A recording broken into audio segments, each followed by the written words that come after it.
যাওয়ার সময় এমন করে না, বাবা স্কুলে গেলে কি এরকম করে? তাহলে টিচার দিবে, শাস্তি দিবে।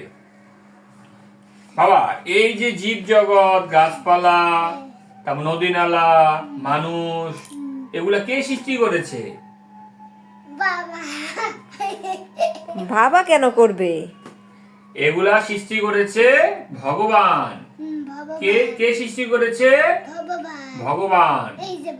হ্যাঁ, এখানে তো বলছে ঈশ্বর বা সৃষ্টিকর্তা কে। এগুলা কোথা থেকে এলো? নিশ্চয়ই কেউ সৃষ্টি করেছে। যিনি সৃষ্টি করেছেন তিনি কে? তিনি কে সৃষ্টি করেছে? তিনি স্রষ্টা বা সৃষ্টিকর্তা। এগুলা কে সৃষ্টি করেছে? সৃষ্টিকর্তা মানে ভগবান বা ঈশ্বর।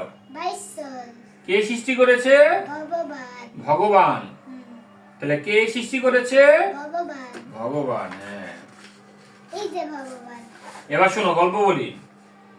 আমরা যে সৃষ্টিকর্তাকে পৃথিবীর বিভিন্ন সম্প্রদায়ের মানুষ কিন্তু একই নামে ডাকে না, ডাকে বিভিন্ন নামে।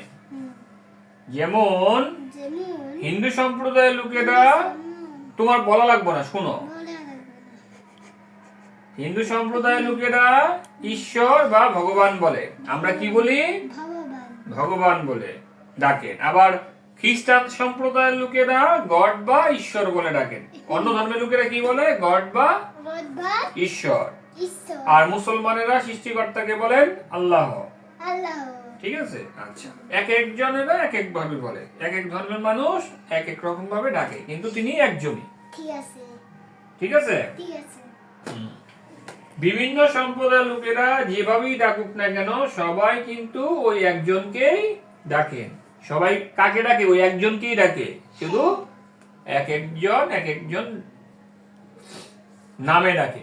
যেমন আমরা কি, এই যে আমার কথা শোনো, বাবার কথা শোনো, জল কি পান করি না? জল কিন্তু কেউ খায় না। জল কি করে? পান করে। আমরা জল খাই না? এই জলকে অনেকে কি বলে? বাবার কথা শোন, তুই পরে বলিস, আমি যখন বলবো তখন বলবি। এই জলকেই আবার কি বলে মানুষ? পানি বলে না? কেউ পানি বলে, কেউ ওয়াটার বলে, কেউ আবার কি জল বলে। ঠিক আছে। যেমন চোখকে কি বলে? আখি বলে, কেউ নয়ন বলে। কথা শুন, কেউ আখি বলে, কেউ নয়ন বলে, কেউ আবার চোখ বলে, কিন্তু এটা তো আলটিমেটলি কি?